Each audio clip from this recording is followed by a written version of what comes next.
20 से 23 अप्रैल तक सिलीगुड़ी समेत उत्तर बंगाल में यात्री परिवहन व्यवस्था हो सकती है ठप। नमस्कार, मैं रियांशी और आप देख रहे हैं खबर समय। अगर आप सिलीगुड़ी से उत्तर बंगाल में कहीं भी बस से यात्रा का प्रोग्राम बना रहे हैं तो या तो 20 अप्रैल से पहले यात्रा कर आए या फिर 23 अप्रैल के बाद यात्रा का प्रोग्राम बनाएं। आपकी भरसक कोशिश होनी चाहिए कि 4 दिनों के लिए यात्रा प्रोग्राम कम कर दें या कैंसिल कर दें।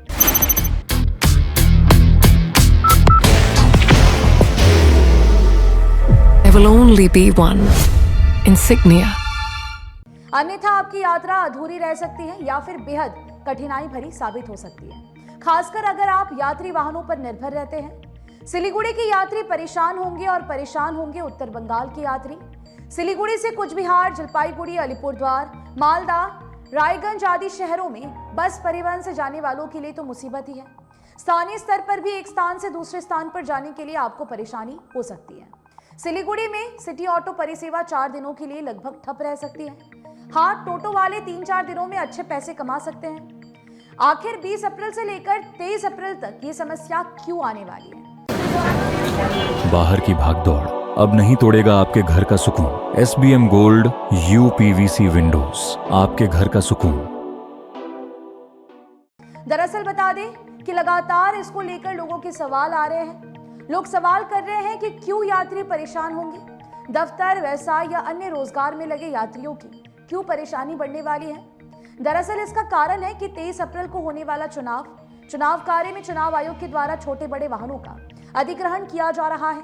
अधिग्रहण किए जाने वाले वाहनों की संख्या 1000 से अधिक हो सकती है। चुनाव आयोग ने चुनावी सामग्री जैसे EVM मशीन, मतदाता सामग्री, मतदान कर्मचारी आदि को बूथ तक ले जाने और वापस लाने के लिए सड़क पर चलने वाले यात्री वाहनों का अधिग्रहण करना शुरू कर दिया है। मिल रही जानकारी के अनुसार कम से कम 1100 से अधिक छोटे बड़े वाहन इस काम में लगाए जाएंगे।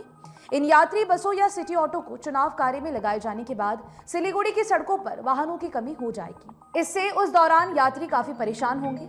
मिल रही जानकारी के अनुसार चुनाव आयोग सिलीगुड़ी और उत्तर बंगाल में चलने वाली बसों, mini bus, city auto, taxi, zip आदि किराए पर लेने जा रहे हैं। वाहन मालिकों को सूचित कर दिया गया है। इन यात्री वाहनों के नहीं चलने से पहाड़ से लेकर समतल डुअर्स की परिवहन व्यवस्था कम से कम 4 दिनों तक चरमरा सकती है।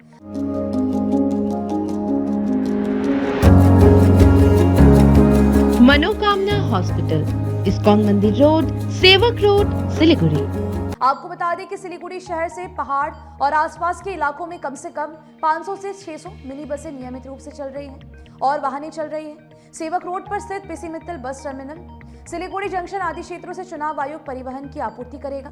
डुअर्स और उत्तर बंगाल के अलग अलग क्षेत्रों से भी बसों को किराए पर लिया जा रहा है। पूरे उत्तर बंगाल में छोटे बड़े 1500 वाहन संचालित हो रहे हैं। इनमें से 1200 से अधिक बसों का चुनाव कार्य में इस्तेमाल किया जाएगा। तो आप समझ सकते हैं कि यात्री सेवा किस कदर प्रभावित हो सकती है।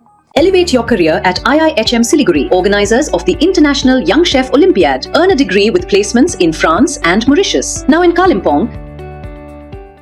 इस परेशानी को उत्तर Bengal passenger transport owner coordination committee भी समझती है और मानती है कि इन 4 दिनों में यात्रियों की परेशानी बढ़ सकती है। हालांकि परिवहन मालिक यात्रियों की परेशानी कम से कम हो सके, इस दिशा में भी पहल कर रहे हैं। प्रशासनिक तौर पर व्यवस्था की जा रही है और दैनिक यात्रियों को कोई परेशानी ना हो। बस मालिक यात्रियों की परेशानी को कम करने के लिए ट्रिप बढ़ा सकते हैं।